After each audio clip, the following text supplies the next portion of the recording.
வக்ரதுண்ட மகாகாய சூரியகோடி சமப்பிரப அபிக்னம் குருமே தேவ சர்வகாரியேஷு சர்வதா.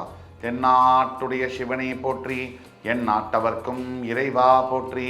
அன்பர்களே நண்பர்களே, இந்த புத்தம் புதிய வீடியோவில் உங்கள் அத்துணை பேரையும் சந்திப்பதில் மிக்க மகிழ்ச்சி கொள்கிறேன். இப்போ நம்ம தொடங்க போகிற இந்த சீரீஸ் சனிப்பெயர்ச்சி எக்ஸ்க்ளூசிவ், சூப்பர் எக்ஸ்க்ளூசிவான வீடியோஸ்.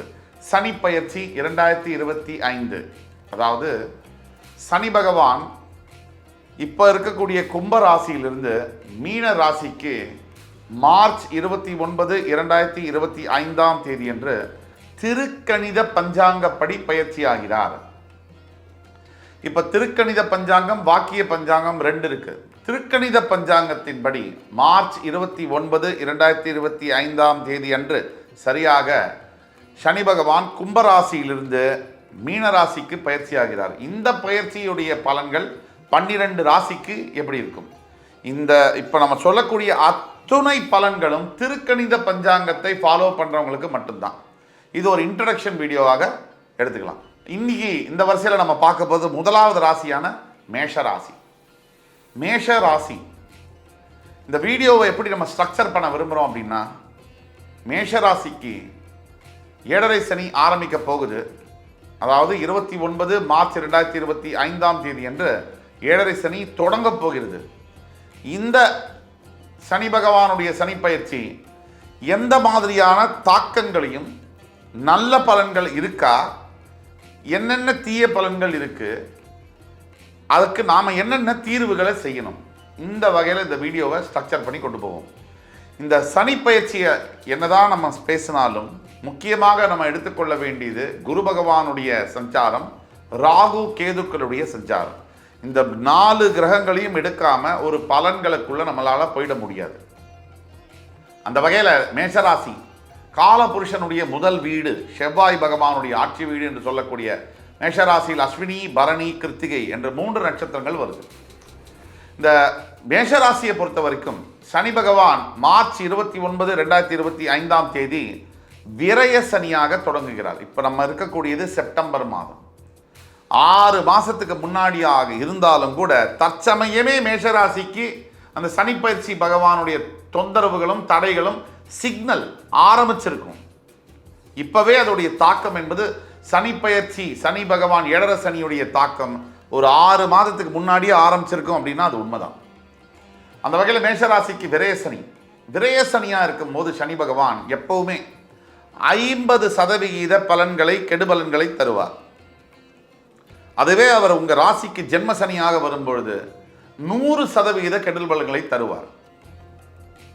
அவர் உங்கள் ராசியை தாண்டி ரிஷபத்திற்கு போகும்போது பாத சனியாக மாறி 25% பலன்களை செய்வார். இதுதான் சனி பகவானுடைய கணக்கு. விரய சனி, ஜென்ம சனி, பாத சனி, இந்த மாதிரியான அளவுகோலில் 50%, 100%, 25%, 50%, 100%, 25% மாற்றி பலன்களை செய்வார். இப்போ ஒட்டு மொத்தத்தில் மேஷராசிக்கு சனி பகவான் யாரு? மேஷம் என்கின்ற வீடு செவ்வாயுடைய ஆட்சி வீடு. செவ்வாய் மேஷராசி சரராசி. சனி பகவான் மேஷராசிக்காரர்களுக்கு கர்மஸ்தானம், தொழில் ஸ்தானம், இதுக்கு அதிபதியாகவும் 11ஆம் இடம் லாபஸ்தானம் மட்டுமல்ல பாதகஸ்தானத்திற்கும் அதிபதியாகவும் வருகிறார். இப்போ மேஷராசிக்கு 10ஆம் இடத்திற்கும் 11ஆம் இடத்திற்கும் அதிபதியாக வரக்கூடிய சனி பகவான் பாதகாதிபதியாகுவார். செவ்வாய்க்கும் சனிக்கும் பகை. ஆக மேஷராசிக்காரர்களுக்கு எந்த நிலையிலும் கூட சனி பகவான் கோச்சார ரீதியாக வரும்பொழுது, கோச்சாரம்னா தற்சமயம் உள்ள கிரக சூழ்நிலை, அந்த ரீதியாக வரும்பொழுது 100க்கு 100% கெடுபலன்களை தருவதாக வருகிறார். கெடுபலனை செய்யறதுக்கு தான் பார்ப்பார். ஒரு சில நிலைகளில் மட்டும் உங்கள் ராசிக்கு 3ஆம் இடம், 6ஆம் இடம், 11ஆம் இடம், 12ஆம் வீடு இதில் அமரும்பொழுது மட்டும் நல்ல பலன்களை செய்வார். இப்போ 12ஆம் வீட்டில் அமர்ந்தாலும் அது 7.5 சனியாக வரும்பொழுது கெடுபலன்களை செய்வார். இப்போ 3, 6, 11, 12 வந்தால் நல்லது தான் செய்யணும். சில வகைகளில் நல்ல விஷயங்களையும் சில வகைகளில் கெடுபலங்களையும் செய்வார், கலந்த பலனாக செய்வார். இது ரொம்ப சூட்சமமான ஒரு விஷயம், கூர்ந்து கவனித்து புரிஞ்சுக்கணும். ராசிக்கு 3ஆம் வீடு, 6ஆம் வீடு, 11ஆம் வீடு, 12ஆம் வீடுல இருக்கும்போது எந்த ராசிக்குமே கோச்சார ரீதியாக சனி பகவான் நல்ல பலன்களை செய்ய கடமைப்பட்டவராக மாறுவார். ஆனால் அதுவே ஏழரை சனியாக 12ஆம் வீட்டில் வரும்போது ஏழரை சனியாக ஆரம்பிக்குது இல்லையா? அப்போ ஏழரை சனியுடைய பலன்களை, கெடுபலன்களை அதிகமாகவும் நல்ல பலன்களை கம்மியாகவும் செய்வார். இதுதான் உண்மை. போராத குறைக்கு செவ்வாய்க்கு சனிக்கும் பகை கிரகம்ங்கிறதுனால தாக்கம் என்பது அதிகமாகத்தான் இருக்கும். இதுதான் உண்மை. உண்மை கசக்கும். நம்ம கமெண்ட்ஸில் போடக்கூடிய நேயர்கள் சில பேர், எல்லோரும் அல்ல, நம்ம உள்ள பலன்களை உள்ளபடியே சொன்னால் நெகட்டிவாக பேசுகிறாருப்பா, ஒரே நெகட்டிவ் அப்படிம்பாங்க. இல்லை நல்ல பலன்கள் உண்மையாக இருக்குன்னு சொன்னால், பாசிட்டிவாக சொன்னால் பொய்யா சொல்கிறாருப்பா இவர். நான் கேட்குறேன், ஒரு மனுஷன் பாசிட்டிவும் இல்லாமல் நெகட்டிவும் இல்லாமல் ஒரு மனுஷன் பேச முடியுமா? ரெண்டுத்துக்கு மத்தியில் அது ஒரு பேச்சா? ஏதாவது ஒரு ஸ்டாண்ட் எடுக்கணும். இந்த பக்கமோ இந்த பக்கமோ எது உண்மையோ அதை சொல்கிறோம், இதுதான் உண்மை. அப்போ சனி பகவானுடைய தாக்கம், ஏழரை சனி மார்ச் 29, 2025 ஆரம்பித்தாலும் கூட இப்போலேருந்தே அந்த தாக்கத்தை மேஷராசி அன்பர்களாகி நீங்கள் உணர ஆரம்பித்திருப்பீர்கள். திருக்கணித பஞ்சாங்கத்தை யார் ஃபாலோ பண்ணுறீங்களோ உங்களுக்கு இந்த வீடியோ பொருந்தும். ரெண்டாவது, என்னென்ன ப்ராப்ளம் வரும் ஒரு சனி பயிற்சினால? மீனராசிக்கு சனி பகவான் வந்த உடனே ஃபஸ்ட்டு என்ன நடக்கும் அப்படின்னா, உங்கள் தூக்கத்தில் பிரச்சனை வரும். அதாவது 12ஆம் வீடு அயன சயன போகஸ்தானம்னு சொல்லுவோம். தூக்கம் 12ஆம் வீடு, அந்த தூக்கத்தில் பிரச்சனை வரும். அப்போ அது ஒரு விஷயம். அடுத்தது, கடன் தொல்லைகள் ஆரம்பிக்கலாம். பணம் விஷயத்தில், பணம் சார்ந்த விஷயத்தில் எப்பவும் இல்லாத அளவுக்கு நீங்கள் இப்போ தான் ரொம்ப ஜாக்கிரதையாக இருக்கணும். முன்னாடி இருந்ததை விட 4 மடங்கு நீங்கள் ஜாக்கிரதையாக இருக்கணும். பணம் கொடுக்கறதுல, பணம் வாங்கிறதுல, லோன் எடுக்கும்போது, நம்மளுடைய வசதிக்கு மீறி சில விஷயங்களை ஆசைப்படும் பொழுதும் செய்யும் பொழுதும், நான் இப்போ இதெல்லாம் சொல்கிறேன், நீங்கள் இதெல்லாம் கேட்பீங்க, கேட்டு போய் நாளைக்கே ஒரு லோனை வாங்கிடுவீங்க. இது கர்ம விதி.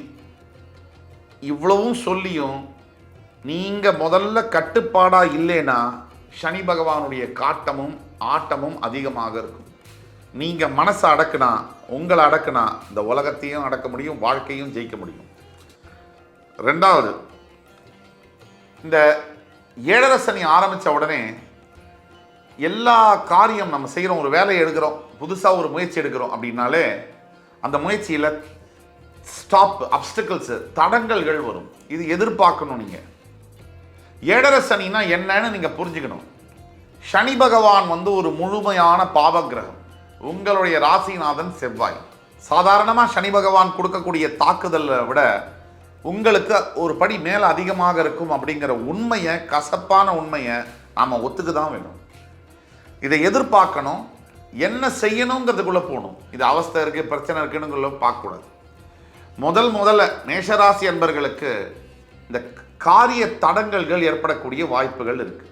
வருங்காலத்தில் ஏதாவது ஒரு முன்னேறமான விஷயம், நீங்கள் ஒரு விஷயத்தை புதுசாக செய்ய நினைக்கிறீங்க, புதிய முதலீடுகள் பண்ண நினைக்கிறீங்க, ஏதோ புதிய வியாபாரத்தை தொடங்கணும்னு நினைக்கிறீங்க, புதுசாக வீடு வாகனம்லாம் வாங்கணும்னு நினைக்கிறீங்க, இந்த மாதிரி விஷயங்களில் தடங்கல்கள் வரலாம் அப்படிங்கிறத நீங்கள் எதிர்பார்க்கணும். ஒன்று. ரெண்டாவது, பண பிரச்சனைகள் அதிகமாகக்கூடிய வாய்ப்புகள் உண்டு. 3, ஆரோக்கியம். இது நாள் வரைக்கும் நீங்கள் எப்படி இருந்தீங்களோ, உங்கள் ஹெல்த்தை நீங்கள் கவனிச்சிங்களோ, சரியாக கவனிக்கலையோ, ஆனால் இனிமேல் பட்ட இந்த சனி பயிற்சி ஆகிறதுக்கு இப்போ 6 மாதம் ஆயிடுச்சு, முன்னாடி இருக்குது. இப்போலேருந்தே உடல் ஆரோக்கியத்தில் மிக மிக கவனமாக இருக்கணும். தேவையில்லாத நேரத்தில் சாப்பிட்றது, தேவையில்லாதது சாப்பிட்றது, இந்த எக்ஸ்ட்ரா சூப்பர் ஸ்டார் ரஜினிகாந்த் சொன்ன மாதிரி எக்ஸ்ட்ரா சாப்பிட்றது. இந்த சனி பயிற்சியை ஜெயிக்கணும்னா எக்ஸ்ட்ராஸை பார்த்துக்கிட்டா போதும். எக்ஸ்ட்ரா சாப்பிட்றது, எக்ஸ்ட்ரா பேசுறது, எக்ஸ்ட்ரா படி சொல்கிறது, எக்ஸ்ட்ரா கோவப்படுறது, எக்ஸ்ட்ரா செலவு பண்ணுறது, எல்லா எக்ஸ்ட்ராஸையும் கட் பண்ணிங்கனாலே உங்களோட சனி பயிற்சியை நீங்கள் ஈஸியாக ஹேண்டில் பண்ண முடியும். ஏழரை சனி ஈஸியாக ஹேண்டில் பண்ண முடியும். இதுக்கு தெய்வத்தோடைய துணை என்பது நமக்கு ரொம்ப அவசியம். இப்போ மேஷராசியை பொறுத்த வரைக்கும் இந்த சனி பயிற்சியில் இன்னொரு முக்கியமான விஷயம் என்னென்னா, சனி பகவானுடைய பார்வை பெறும் இடங்கள். சனி பகவானுடைய இருக்கும் ஸ்தானத்திற்கு ஒரு பலன்கள் அப்படின்னா அவருடைய பார்வை பெறும் இடத்திற்கு வேறு சில பலன்களை தருவார். சனி பகவான் மேஷராசிக்கு 2ஆம் இடம் என்று சொல்லக்கூடிய ரிஷபராசியை 3ஆம் பார்வையாக பார்க்கிறார். இந்த 3ஆம் பார்வையாக சனி பகவான் பார்க்கும் பொழுது இந்த 2ஆம் இடம் மேஷராசிக்கு தனம், வாக்கு, குடும்பம் இந்த இடத்தை குறிப்பதாகும். இந்த இடத்தை சனி பகவான் 3ஆம் பார்வையாக பார்ப்பதனால் பைசா கையில் தங்க விடாமல் என்னென்ன செய்யணுமோ எல்லாத்தையும் செய்வார்.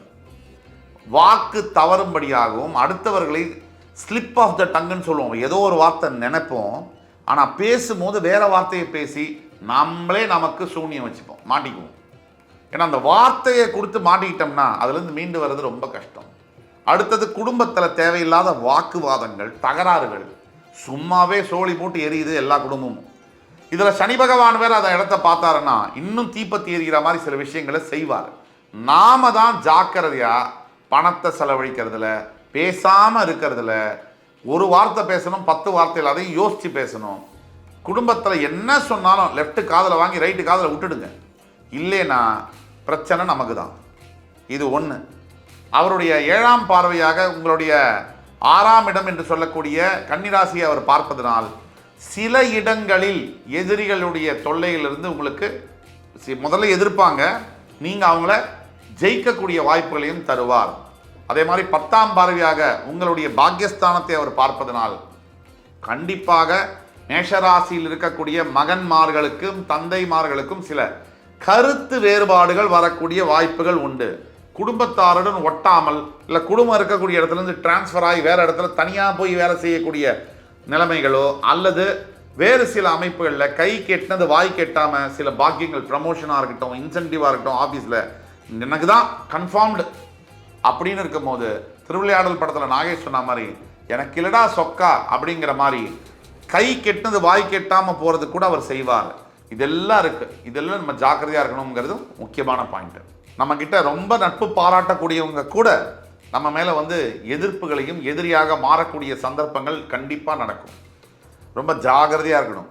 7.5 சனி டெஸ்ட் ஆஃப் த டைம்ஸ், நம்மளோட வாழ்க்கையில் நம்மளை சோதனை செய்யக்கூடிய ஒரு காலமாக தான் நம்ம பார்க்கணும். இன்னொரு முக்கியமான விஷயம், சனி பகவான் நமக்கு கொடுக்கறதெல்லாம் அடி அல்ல, அனுபவம். அப்படி தான் நம்மளை அதை பார்க்கணும். இன்னொரு முக்கியமான விஷயம் மேஷராசி என்பர்கள் தெரிஞ்சுக்கணும்.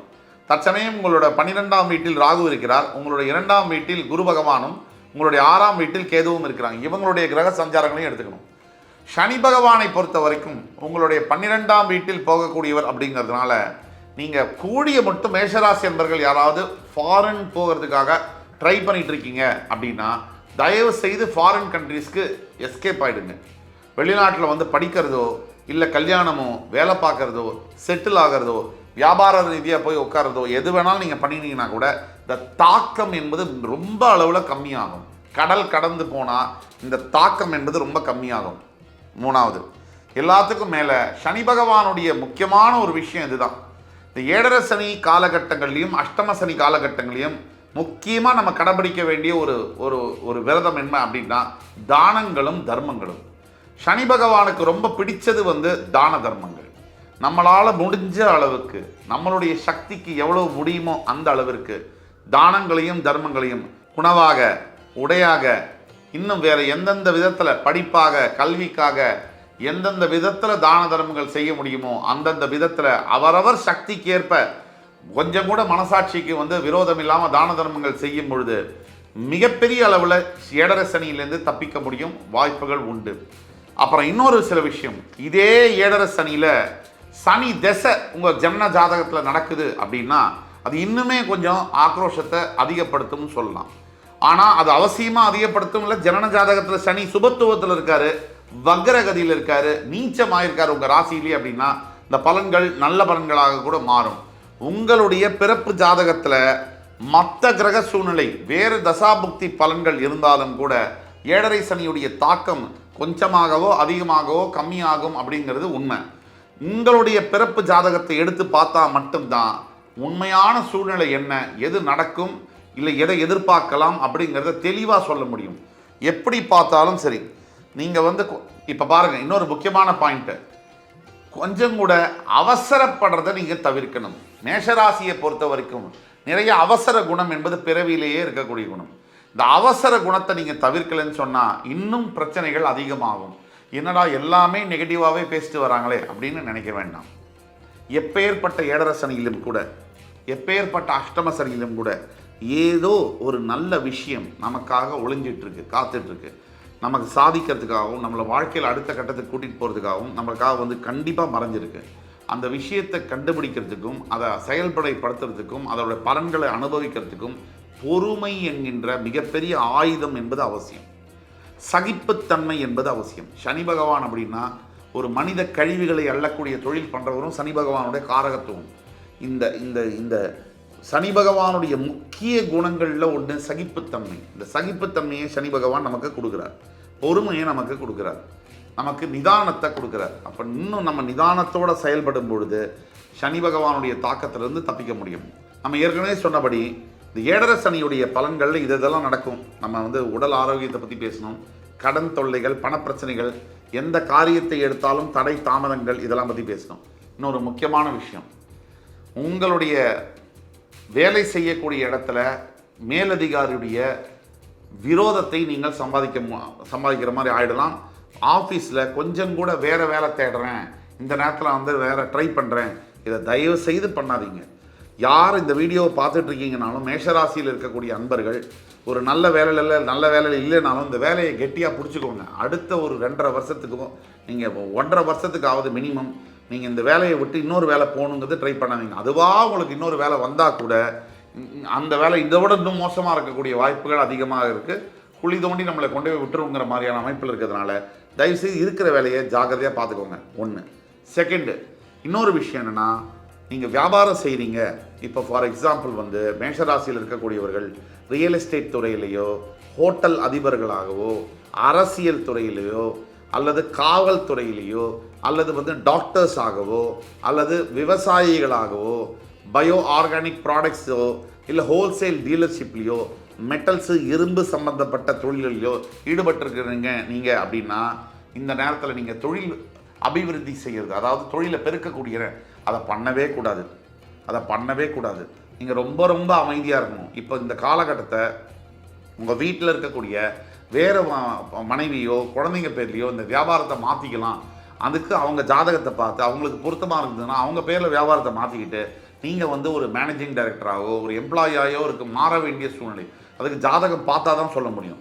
கீழே கொடுக்கப்பட்டுள்ள எங்களோட வாட்ஸ்அப் நம்பரில் எங்களை தொடர்பு கொண்டு நீங்கள் பார்க்கும்போது துல்லியமாக உங்களுக்கு இதுதான் நடக்கும் அப்படிங்கிற பலன்களை எங்களால் தைரியமாக சொல்ல முடியும். ஆக இந்த தீர்வுகள் அப்படின்னு நம்ம பேசும்போது முதல் 100% தீர்வு அப்படின்னா இதில் கிடையாதுங்க. ஏழரை சனிக்கு 100% தீர்வுங்கிறது கிடையாதுங்க. இதுதான் உண்மை. அதோடைய தாக்கத்தை கம்மி செய்ய முடியும். முழுமையான தீர்வு கொடுக்க யாராலையும் முடியாது, எந்த ஜோதிடராலையும் முடியாது. அந்த படைத்த இறைவனே அவர் வந்து வகுத்த நியதி இது. அதனால் ஏழரை சனிலேருந்து நம்ம தப்பிச்சுக்கணும்னா அதோடைய தாக்கம் இப்போ நம்மளை வந்து 100 கோடி நம்மளை தாக்கம் கொடுக்குறாரு, இல்லை ஒரு 1 லட்ச ரூபா நமக்கு இழக்கணும் அப்படின்னா அந்த தாக்கத்தை கம்மி பண்ணி ஒரு 10 ரூபாய் இழக்கிற மாதிரி அளவுக்கு பண்ண முடியும். அந்த தாக்கமே வந்து நமக்கு பாதிக்காத அளவுக்கு நம்ம செஞ்சுக்க முடியும். அது ஆனால் இழப்புங்கிறது இருக்கும். அந்த 10 ரூபாயை நீங்கள் இழந்தாலும் கூட 1 லட்ச ரூபாய்க்கு பதிலாக 10 ரூபாயை நீங்கள் இழந்தால் கூட அந்த 1 லட்ச ரூபாய் இழந்தால் என்ன வலி இருக்குமோ அதே வலி இந்த 10 ரூபாய் இழந்தாலும் இருக்கும். அளவு தான் மாறும். இதுதான் உண்மை, இதுதான் நிதர்சனமான உண்மை. ஆக இதுதாங்க ஏழரை சனியிலேருந்து நம்ம காப்பாற்றிக்கிறதுக்கு பல வழிகள் இருக்குது. உங்கள் சுய ஜாதகத்தை நீங்கள் வந்து பார்த்தா தான் அதை சொல்ல முடியும். முதல் தீர்வானது திருநள்ளாறில் போயிட்டு சனீஸ்வர பகவான் தர்பாரண்யேஸ்வரர் ரூபத்தில் காட்சி தருகிறார். அவரை வந்து நலத்தீர்த்தத்தில் குளித்து கருப்பு வஸ்திரங்களை வந்து மற்றவங்களுக்கு தானமாக கொடுத்து, எள்ளு சாதம் தானமாக கொடுத்து அவரை வழிபடும் பொழுது மிகப்பெரிய நல்ல பலன்கள் கிடைக்கும். இது ஒன்று. இரண்டாவது, சனீஸ்வர காயத்ரி மந்திரம். இது வந்து ஒரு பிரதான தேசிய கீதம் சனி பகவானுக்கு. ஓம் காகத்வஜாய வித்மஹி கட்கஹஸ்தாய தீமஹி தன்னோ மந்த பிரச்சோதயாத். இந்த மந்திரத்தை குறைந்தபட்சம் டெய்லி 108 முறை நீங்கள் ஜபம் செய்யணும். கூடிய மட்டும் புலால் உணவை தவிர்க்க வேண்டும். அதே மாதிரி தேவையில்லாத வம்பு வழக்குகள், ஈகோவுக்கு இடம் கொடுத்து இதெல்லாம் சண்டை கிண்டை போடுறது, வம்பு வழக்கெல்லாம் போடுறது, இதெல்லாம் பண்ணோம்னாலே நமக்கு ஆபத்து. இதுக்கு எல்லாத்துக்கும் மேலே ரொம்ப முக்கியமான ஒரு விஷயம் என்னன்னா பொறுமைங்க. என்னதான் தெய்வ காரியங்கள் தெய்வமே நமக்கு உதவி செய்ய வந்தாலும் கூட சில மனிதர்கள் தெய்வத்தின் மேல நம்பிக்கை இல்லாத தான் எல்லாம்னு நினைக்கிற தற்கூரிகள் இன்னும் உலகத்தில் இருக்காங்க. ஆக நாம செய்ய வேண்டியது பணிவோடையும் மற்றவங்கள்ட்ட ரொம்ப ஒரு மரியாதையோடையும் பணிவோடையும் நடந்துக்கும் போதும் விட்டு கொடுத்து போகும்போதும் பொறுமையோடு இருக்கும் போதும் நமக்கு வெற்றி நிச்சயம் என்று கூறி என் உயிரினும் மேலான மேஷராசி என்பர்களுக்கு மறுபடியும் உங்களை எல்லாம் சந்திக்கும் வரை உங்களிடமிருந்து விடைபெறுவது உங்கள் சுபாஷ் பாலகிருஷ்ணன். நன்றி, வணக்கம், வாழ்க வளமுடன்.